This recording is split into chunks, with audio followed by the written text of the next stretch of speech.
Hello everyone. ये question inequality पर based एक इजी टू मॉडरेट लेवल का क्वेश्चन है।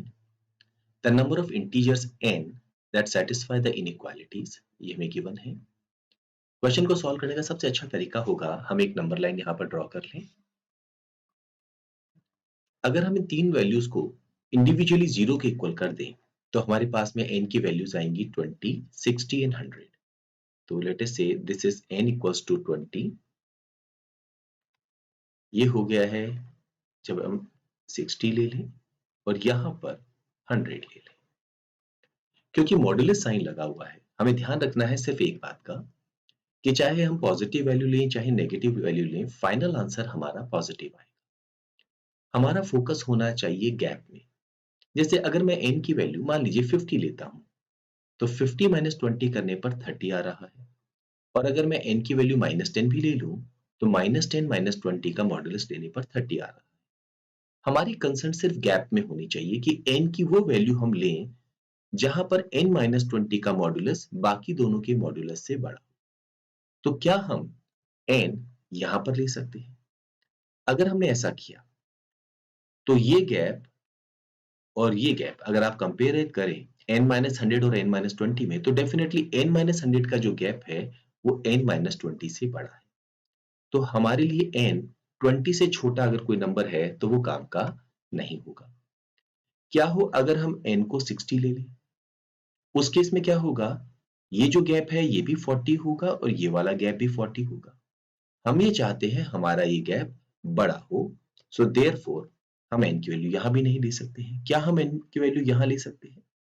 अगर ऐसा करते हैं तो आप देख सकते हैं ये वाला गैप इस वाले गैप से बड़ा है और इनफैक्ट ये वाला गैप इस गैप से भी बड़ा है। सो n-20 सबसे बड़ा कब हो रहा है? जब हम n की वैल्यू 60 के राइट साइड में लेते हैं। We can take 61, 62, 63। तो सबसे पहली कंडीशन हमारी यहाँ पर ये फुलफिल हो गई है। अच्छा क्या हो अगर हम n की वैल्यू यहाँ ले लें? अगेन आप देखेंगे ये गैप सबसे बड़ा है, यहाँ पर ये गैप सबसे छोटा होगा और ये वाला गैप बीच में होगा। बट हमें ये भी इंश्योर करना है कि n-100 n-60 से बड़ा हो ये वाला गैप। तो इसका मतलब है क्या हम n की वैल्यू यहाँ ले सकते हैं बिल्कुल मिडिल में से 80। ऐसा करने पर ये गैप और ये गैप आपस में इक्वल हो जाएगा। ध्यान रखिए हमें ये इंश्योर करना है कि n-100 का मॉडुलस जो हम ले रहे हैं वो n-60 से बड़ा हो। तो क्या हम ये यहां ले सकते हैं 80 से राइट साइड में? प्रॉब्लम क्या होगा, तब ये गैप बड़ा हो जाएगा, ये गैप छोटा हो जाएगा। तो हम किसी भी हालत में n की वैल्यू 80 या 80 से बड़ी नहीं ले सकते। तो अगर ये 80 की लाइन है और ये सपोज हमने n की वैल्यू 79 ले ली तो आप देखेंगे ये जो गैप होगा ये इस गैप से छोटा होगा, राइट? एंड ये वाला गैप सबसे बड़ा। तो इससे एक बात हमें समझ में आ गई है कि n की जो पॉसिबल वैल्यूज हैं वो हम क्या क्या ले सकते हैं। हम n की वैल्यू 60 नहीं ले सकते, अदरवाइज उस केस में n-20 और n-100 इक्वल हो जाएगा। तो n की सबसे छोटी वैल्यू हम ले सकते हैं 61, राइट? और n की सबसे बड़ी वैल्यू हम 80 नहीं ले सकते, वी कैन टेक 79। तो 61 से 79 तक जो भी n की इंटीजर वैल्यूज है वो हम ले सकते हैं। और आप देख सकते हैं कि यहां से यहां तक टोटल 19 वैल्यूज पॉसिबल हैं। फर्स्ट ऑप्शन हमारे इस क्वेश्चन का आंसर होगा। तो जरूरी नहीं है कि हर बार आप इनइक्वालिटी के केसेस बना के उसे सॉल्व करें। सिंपल गैप पर फोकस करके भी आप इस क्वेश्चन को आंसर कर सकते हैं। ये क्वेश्चन इनइक्वालिटी पर बेस्ड एक इजी टू मॉडरेट लेवल का स्टैंडर्ड क्वेश्चन है। हमें fx गिवन है x square plus 2x minus 15 divided by x square minus 7x minus 18। हमें पता करना है it will be negative if and only if x square plus 2x minus 15 इसे हम फैक्टराइज कर सकते हैं। ये हो जाएगा x plus 5 multiplied by x minus 3। ऐसे ही x square minus 7x minus 18 को अगर हम फैक्टराइज करें तो ये हो जाएगा x minus 9 multiplied by x plus 2। हम ये चाहते हैं ये वैल्यू लेस देन 0 हो जाए। इनइक्वालिटी की एक बेसिक प्रॉपर्टी आपको याद रखनी होगी, अगर आप एक पॉजिटिव नंबर को क्रॉस मल्टीप्लाई करते हैं साइन ऑफ इनइक्वालिटी चेंज नहीं होता है, पर अगर एक नेगेटिव नंबर को आप क्रॉस मल्टीप्लाई करते हैं तो साइन ऑफ इनइक्वालिटी चेंज हो जाता है। डिनोमिनेटर में जो वैल्यू है उसके बारे में हमें मालूम नहीं है कि ये पॉजिटिव है या नेगेटिव है, तो एक सेफ अप्रोच ये होती है कि आप इसे पॉजिटिव बना दें। इसके लिए अगर हम न्यूमरेटर को x माइनस 9 और x प्लस 2 से मल्टीप्लाई करें और डिनोमिनेटर को भी x minus 9 and x plus 2 से मल्टीप्लाई करें, तो जो डिनोमिनेटर पे टर्म है वो स्क्वायर हो जाएंगी। एक और इंपॉर्टेंट प्रॉपर्टी कि अगर हमारे पास में एक रियल नंबर गिवन है तो रियल नंबर का स्क्वायर करने पर वैल्यू हर हालत में ग्रेटर देन और इक्वल टू 0 होती है। दैट मीन्स ये जो डिनोमिनेटर है ये या तो इक्वल टू 0 होगा या ग्रेटर देन 0 होगा, बिकॉज x एक रियल नंबर है। अच्छा, डिनोमिनेटर को 0 भी हमें नहीं करना है, तो हमें इंश्योर करना होगा कि x की वैल्यू किसी भी हालत में 9 के या -2 के इक्वल ना हो। अगर ऐसा हो गया तो डिनोमिनेटर 0 हो जाएगा। अगर हम इन दो वैल्यूज को अवॉइड कर सकें तो फिर आप x की कोई भी रियल वैल्यू ले लें, आपका जो डिनोमिनेटर है वो पॉजिटिव होगा और पॉजिटिव नंबर को हम क्रॉस मल्टीप्लाई करें, साइन ऑफ इनइक्वालिटी चेंज नहीं होगा। 0 से मल्टीप्लाई करने पर प्रोडक्ट 0 हो जाएगा, तो इसको हम रीराइट कर देते हैं x plus 5 multiplied by x plus 2 multiplied by x minus 3 and x minus 9 is less than 0। अच्छा, इसके बाद जो अप्रोच है वो भी बहुत बेसिक अप्रोच है, सर्टेनली आपने अपने कंसेप्ट लेक्चर्स में पढ़ी होंगी। हम क्या करते हैं, इनको इंडिविजुअली 0 के इक्वल कर देते हैं, तो हमारे पास x की एक वैल्यू आ जाएगी -5, एक वैल्यू आ जाएगी -2, एक वैल्यू आ जाएगी 3 और एक वैल्यू आ जाएगी 9। ना ध्यान रखिए, अगर हम इन चारों x को मल्टीप्लाई करते हैं तो हमारे पास x की पावर 4 आएगा। जो कोएफिशिएंट है वो एक पॉजिटिव नंबर है।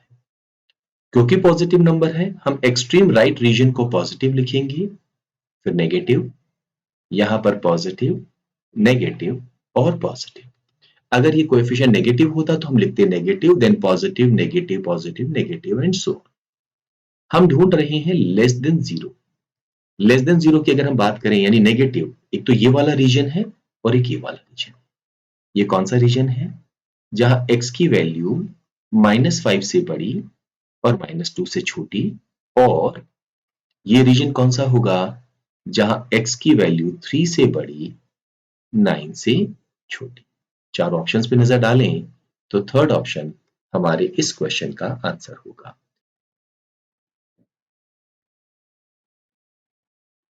ये क्वेश्चन एक मॉडरेट लेवल का क्वेश्चन है। For all real values of x the range of the function fx। x की वैल्यू सब्स्टिट्यूट करने पर fx की जो वैल्यूज आएंगी वो उसकी रेंज कहलाएगी। एक काम करते हैं, इस एक्सप्रेशन को, that is x square plus 2x plus 4 upon 2x square plus 4x plus n को हम इक्वल मान लेते हैं m के। हमें m की रेंज मालूम करनी है या m की वैल्यूज मालूम करनी है जो पॉसिबल हो सकती है। इसे फर्दर सॉल्व करें, x square plus 2x plus 4 is equal to 2m x square plus 4mx plus 9m। ये तीनों टर्म राइट हैंड साइड ले जाएं तो 2m x square minus x square, तो x स्क्वायर तो हम कॉमन ले लेंगे, यहां बचेगा 2m minus 1 plus 4mx minus 2x, हम 2x कॉमन ले लें तो हमारे पास यहां बचेगा 2m minus 1 and plus 9m minus 4 is equal to 0। क्योंकि x रियल है, ये हमारे पास एक क्वाड्रेटिक इक्वेशन आ गई है। रियल सॉल्यूशन की एक शर्त होती है b square minus 4ac should be greater than or equal to 0। यहाँ b की वैल्यू हो गई है twice of 2m minus 1, substitute कर देते हैं तो twice of 2m minus 1 whole square minus 4a, a हो गया है 2m माइनस 1 और c हो गया है 9m minus 4। This should be greater than और इक्वल टू 0। 2 का स्क्वायर करेंगे तो 4 आ जाएगा, 4 हम लिख सकते हैं कॉमन क्योंकि दोनों में 4 है।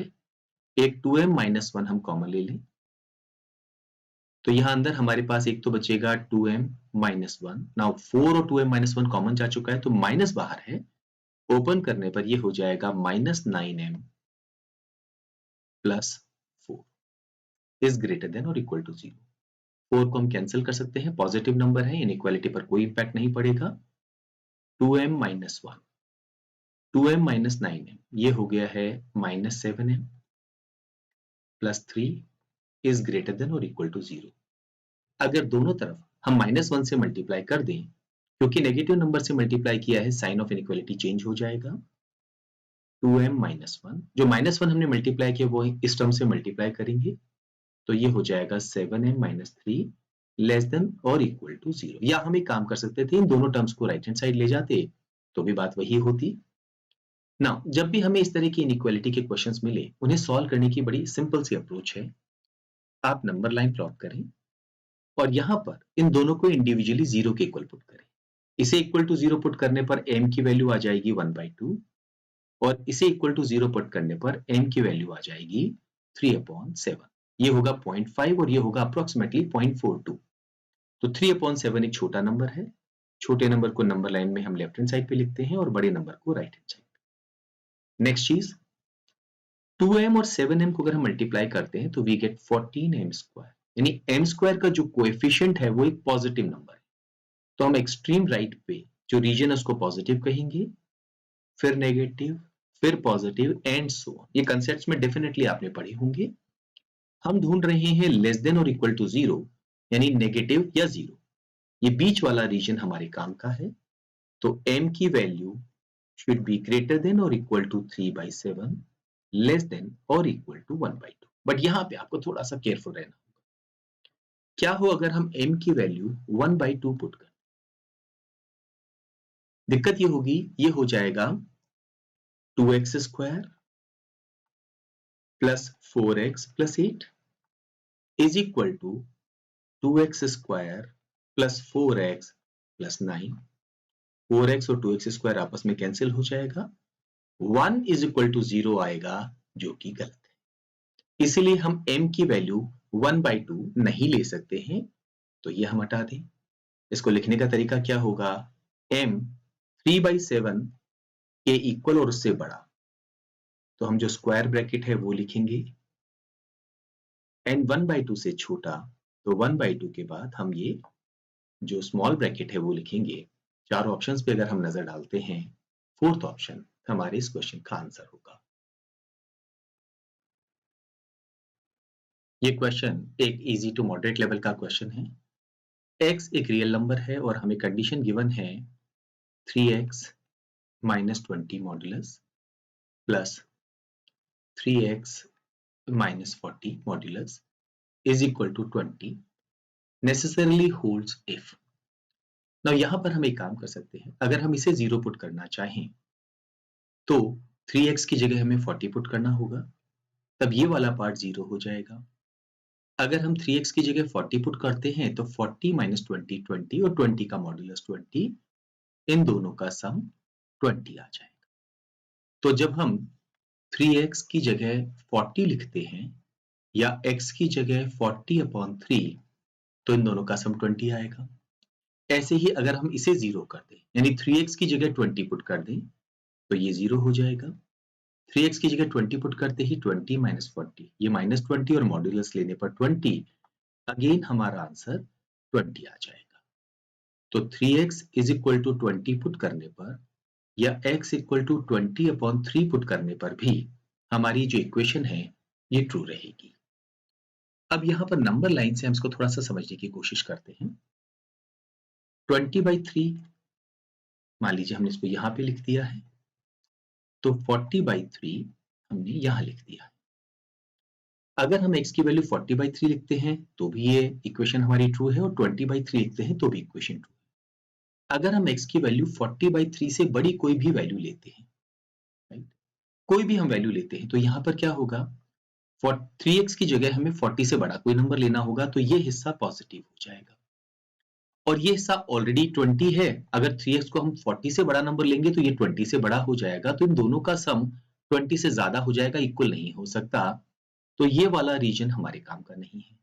सिमिलरली हम x की वैल्यू 20/3 से छोटी भी नहीं लिख सकते। यानी अगर हम 3x की जगह 20 की जगह 19, 18 कुछ भी लिखते तो दिक्कत क्या होगी? अगर हमने यहाँ पर 3x की जगह सपोज 19 लिखा तो 19 माइनस 20 माइनस 1 और उसका मॉडुलस 1, और यहाँ पर भी अगर हमने 19 लिखा तो 19 माइनस 40 माइनस 21 उसका मॉडुलस 21 और दोनों को ऐड करने पर 22 आ रहा है, आंसर 20 नहीं आ सकता। तो ये रीजन भी हमारे काम का नहीं है, लेकिन ये जो रीजन है ये हमारे काम का है। यहाँ पर हम कोई भी वैल्यू ले लीजिए, मान लीजिए 3x की जगह हमने लिख दिया है 25, तो जैसे ही हमने यहाँ 25 लिखा, 25 minus 25 modulus is 5, 25 minus 40 is minus 15 modulus is 15 और दोनों का सम 20। तो x की वैल्यू अगर हम यहां से यहां तक कुछ भी लें, हमारी इक्वेशन ट्रू होगी। That means x should be greater than or equal to 20/3, less than or equal to 40/3। 20/3 का मतलब हो गया है 6.66 और 40/3 का मतलब हो गया है 13.33। सिर्फ फर्स्ट ऑप्शन ऐसा है जो हमारी इस कंडीशन को फुलफिल कर रहा है।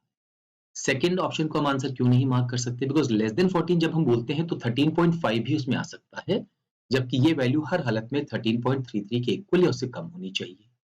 6 और 11 के बीच में भी हम क्यों नहीं बोल सकते? बिकॉज 6 से बड़ी अगर हम x की वैल्यू लेते हैं तो we can also take 6.5, but हमें मालूम है x के नॉट भी 6.66 से कम, तो ये ऑप्शन भी रिजेक्ट हो गया है। सेम वे हम फोर्थ ऑप्शन को भी रिजेक्ट कर सकते हैं। तो हमारे इस क्वेश्चन का आंसर होगा फर्स्ट ऑप्शन। ये क्वेश्चन एक मॉडरेट लेवल का क्वेश्चन है। The number of distinct pairs of integers m, n satisfying the condition हमें मालूम करना है। सबसे पहले हम नजर डालते हैं modulus m plus n less than 5। इसका मतलब ये हुआ कि जो हमारा m प्लस n है उसकी वैल्यू -5 से बड़ी और 5 से छोटी होनी चाहिए। पॉसिबल सॉल्यूशंस क्या क्या हो सकते हैं? यहाँ पर हम m प्लस n की वैल्यू ले लेते हैं -4, -3, -2, -1, 0, 1, 2, 3 and 4। Similarly modulus of 1 plus mn जो है वो भी लेस देन 5 होना चाहिए। इसका मतलब है ये वैल्यू भी -5 और 5 के बीच में होनी चाहिए, और साथ में modulus of m plus n modulus of 1 plus mn से बड़ा होना चाहिए। तो ये दोनों कंडीशंस को हमें ध्यान में रखते हुए क्वेश्चन को सॉल्व करना है। सबसे पहले इसकी बात करते हैं। m plus n is equal to -4। क्या हम इनमें से एक -5 और एक 1 ले सकते हैं? अगर हम ऐसा करेंगे तो mn निकालते समय इनका प्रोडक्ट हो जाएगा -5, प्लस 1 करेंगे तो -4 और मॉड्यूलस लेंगे तो 4। m प्लस n का मॉड्यूलस भी 4 है और ये भी 4 हो गया। ये वैल्यू से बड़ी होनी चाहिए जबकि ये इक्वल हो गया, तो ये आंसर हमारा पॉसिबल नहीं है। इनफैक्ट अब इसको हम और बड़ा नहीं कर सकते। We can not have -6 and 2। अगर ऐसा किया तो इन दोनों का जो प्रोडक्ट है वो -12 हो जाएगा, प्लस 1 करेंगे तो -11 और मॉड्यूलस करने पर वी विल गेट 11। ये अलाउ नहीं है क्योंकि उस केस में m प्लस n का मॉड्यूलस इससे छोटा हो जाएगा। तो -5 हो नहीं सकता, -62 हो नहीं सकता, आगे हम ऊपर नहीं बढ़ेंगे। क्या हम यहाँ पर -4 एंड 0 ले सकते हैं?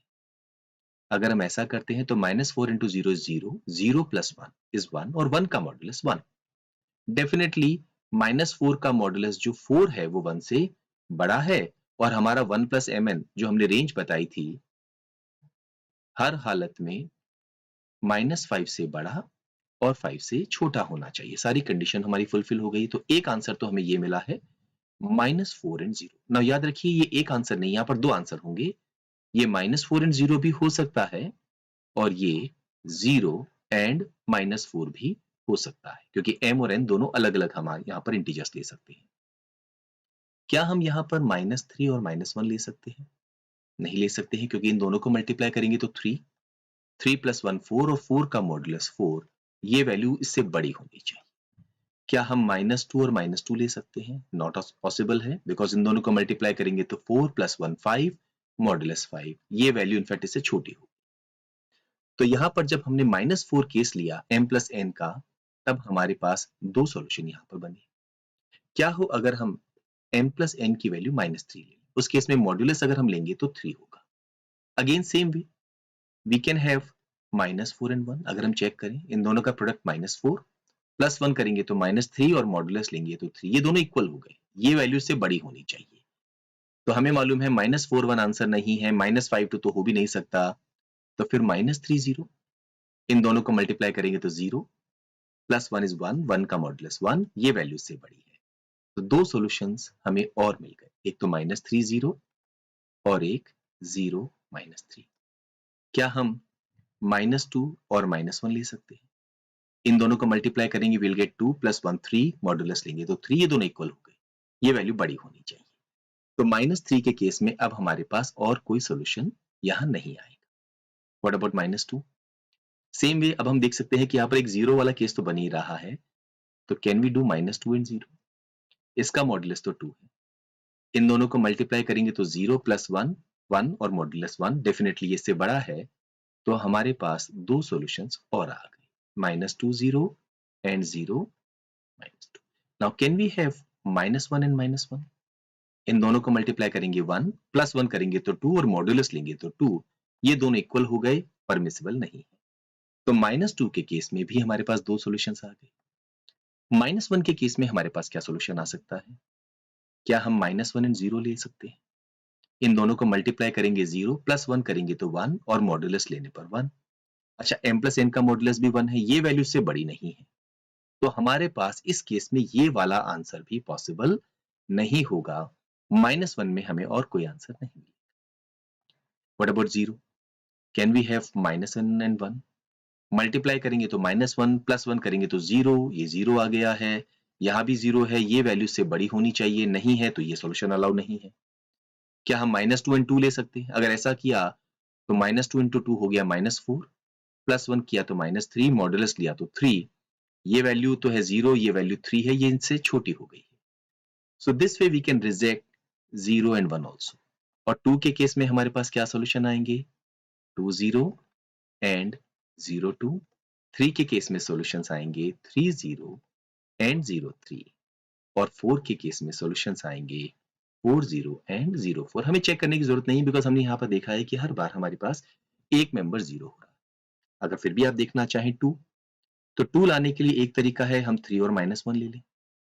मॉडुलस तो 2 आ ही रहा है, इन दोनों का प्रोडक्ट -3 + 1 करेंगे तो -2, मॉडुलस लेंगे तो 2, ये दोनों इक्वल हो गए, अलाउ नहीं है। क्या हम 2 और 0 ले सकते हैं? 2 × 0 is 0, 0 + 1 is 1, मॉडुलस लिया तो 1, ये वैल्यू से बड़ी। तो हमारे जो नंबर ऑफ केसेस पॉसिबल होंगे वो होंगे 2 4 6 8 10 एंड 12। डेटाबेस क्वेश्चन है, हम आंसर टाइप कर देंगे